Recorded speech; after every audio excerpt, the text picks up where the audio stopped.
Hey guys, what's up? Dingo Crikey here with another video. This time something different, a Transformers figure review. And here we have Transformers Age of Extinction Deluxe Class Stinger, or more specifically, Lost Age Movie Advanced Decepticon Stinger. Because obviously Stinger was only released in the Takara version of the line. Originally I heard he was supposed to get a United States release, but Walmart kind of had exclusive rights to the name, and they already spent a lot of time making like Legends class and one-step changer versions. And I guess once it came time to do the deluxe class version, the line was already coming to an end. They were cutting it off kind of short, and we just got dumped on, all of us who wanted to see a deluxe class Stinger, but we did get this Takara version. At time of release, this guy was about 2,500 yen in Japan, and I believe that translates to around 20 United States dollars. Since then, though, the price has gone up significantly, and the cheapest you could probably find this guy on eBay is maybe around $36. So as usual, Takara figures are pretty expensive. Oh, and before I go any further, I may as well put this disclaimer out there. I know this guy isn't really the newest figure anymore, but I'm new to this whole figure reviewing thing, so I figured why not start off with this dude. He's a Takara figure, a significant character, unique, all of that cool stuff. And speaking of that, I obviously have two versions of him. As you can see, this one is the unboxed Stinger, and this is Stinger in his package. I'll give you a look at this. You could see him in his package there. Sorry, the light might get in the way a little bit. Still working some of those issues out. Side picture, kind of like the same thing we have on the American versions of the toys, but of course, Japanese writing down there. The back, basically the same, except they advertise Leader and Voyager figures because I guess they're all movie advanced, or they were for this line. Some Japanese text down there, and the peg is a little different. I much prefer these ones actually, though it's a minor difference. So there you have Stinger in his box, and now let's get to the actual figure. As was one of the first things everyone noticed, this is an exact repaint of the second Bumblebee Deluxe Class figure, which we got from the line.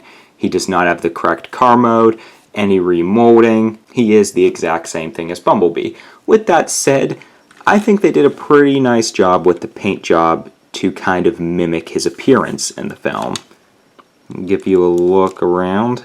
He has the black paint on the front, and the way this guy's painted does a nice job at kind of differentiating him from Cliffjumper, who a lot of people kind of feel should have been the use for Red Bumblebee.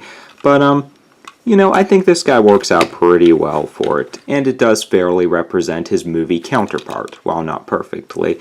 And here's a look at the bottom. You can see his head there, and throwing stars, same exact weapon as Bumblebee as well. Nothing fancy like rubber tires. Takara figures aren't always as glamorous as people think they are.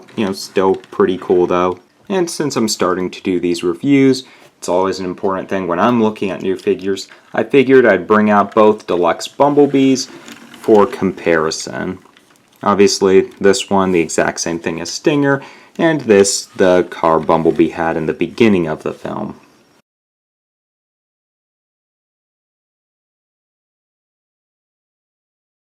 And here we'll have a look at him with the other Decepticons from the movie. So we have Galvatron and Lockdown, though I don't really like that Lockdown is often classified as a Decepticon. He is still a villain, and one of the only ones we got from the film. I could have included Steeljaw here. I do actually own Steeljaw, but I'm just keeping him in his box. So these guys work for comparison, though. He looks good with both of them. I think he especially looks good with Galvatron because they both have a shiny, glossy look, especially in the black areas. Very refined looking vehicle mode, so they definitely look nice together. I'd imagine the Takara Galvatron might look a little better, but even this one looks pretty good with Stinger. So that's all there really is to say about this guy in vehicle mode. With all of that said, let's look at his transformation. With him being the exact same thing as Deluxe Class Bumblebee, obviously the transformation's the same, and please forgive me if it turns out awful or I don't do all of the right steps. But start off by taking out these Chinese throwing star things. I guess keep the picture there. And usually the first thing I do when I'm transforming any of these guys is just loosen it up in a number of places. Like if the arm isn't coming out, kind of just play with that till it comes out. And the arms are a good place to start. Just pull the legs apart. And then the legs are probably the most complex part of this guy's transformation. Let's just look at the right one here. Pull this out. Flip his foot all the way down. And just like that. This little back piece just goes down. Bring this to the side, kind of like a calf, and this little piece too. Turn the leg around, and then the exact same thing with the other leg. So, like, this is probably one of the more complex transformations from this line, though. Age of Extinction really had some simple ones. Personally, not a big fan of that, but that seems to be where they're going with a lot of these new ones. So, almost all the way there. Let's look at the back. Just pull this back piece up, and then you'll have it like this. Just push it down like that. So we have him from the front now. Pop open this chest, and just push this piece down, hopefully without breaking off his little helmet piece, because that's a problem for mine. And oh, it worked this time. That's probably the first time it's actually worked out. And then you can adjust these things however you like. I've seen some Hasbro pictures where they have them up, but I like them a little bit like this. And I don't necessarily like them like that. Maybe having them this way for Bumblebee and then like that for Stinger, just to give more variety between the both of them. And pushing that chest piece a little bit more. Okay, almost all the way there. These two star weapons, he can hold these, but personally I'm not too crazy about them as a weapon. There's not a whole lot he can do with them. He never used them in the movies, at least not that I'm aware of, so I think it's a lot better to just pop them out of his hands. And see these pegs back here. If you want these in, you have to pull that back a little bit and just push them in. And yeah, I know this is all of the same stuff for Bumblebee, but maybe someone didn't get the deluxe class Bumblebee but wants Stinger, and this can be helpful. And there you have him. Deluxe class or movie advanced Stinger in robot mode. And I'll bring him up close so you guys can get a better look at him.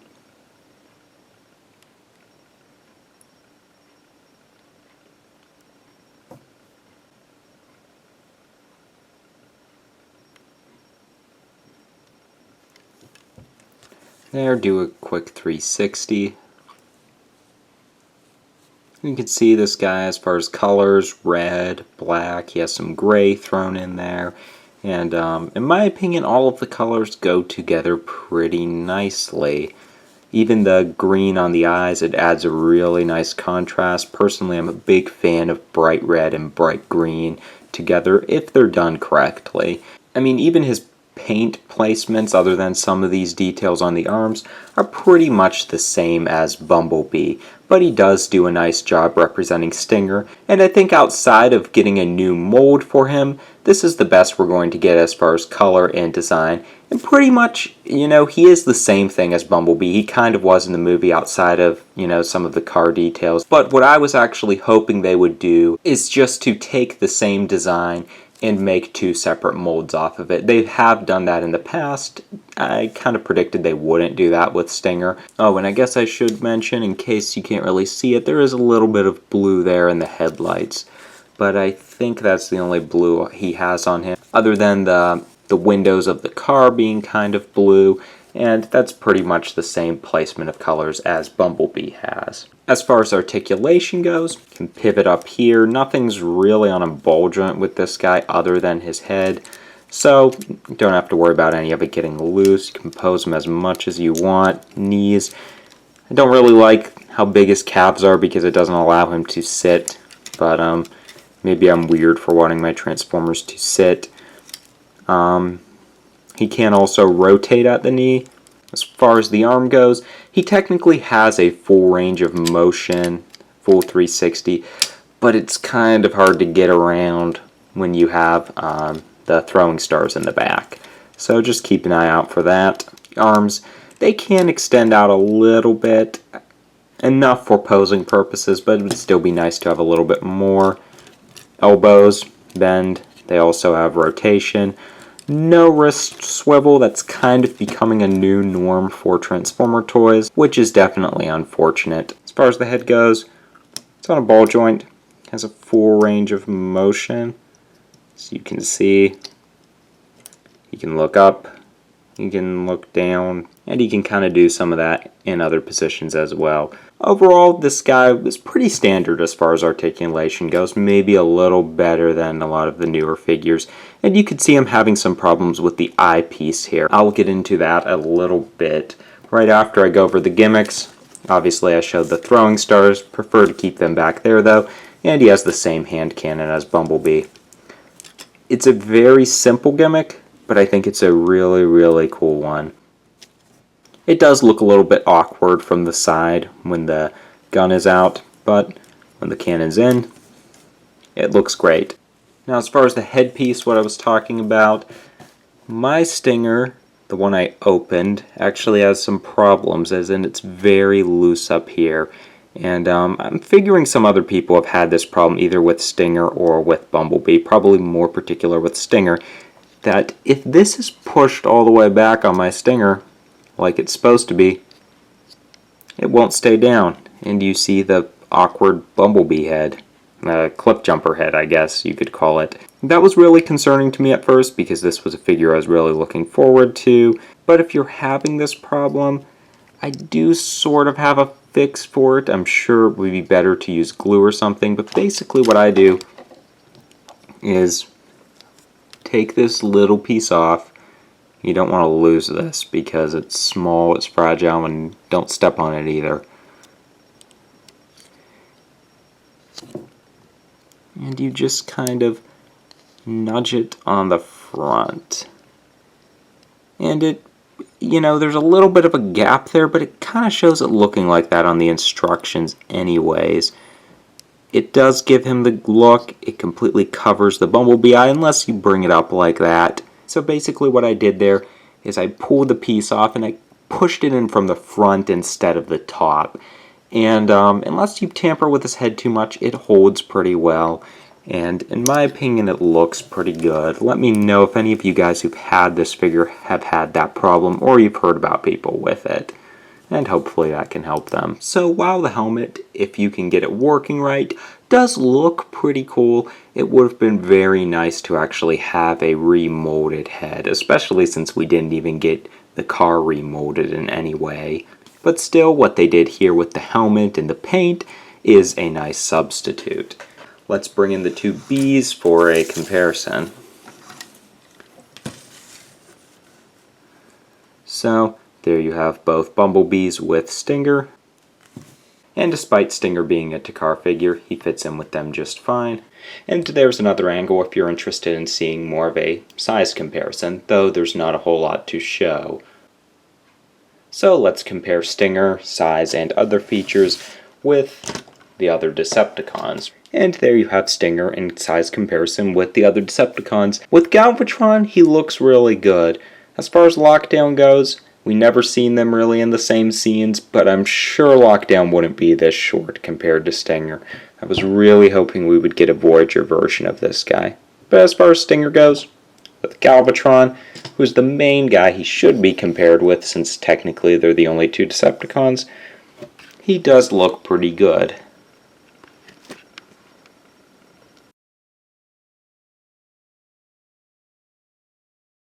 So, final thoughts.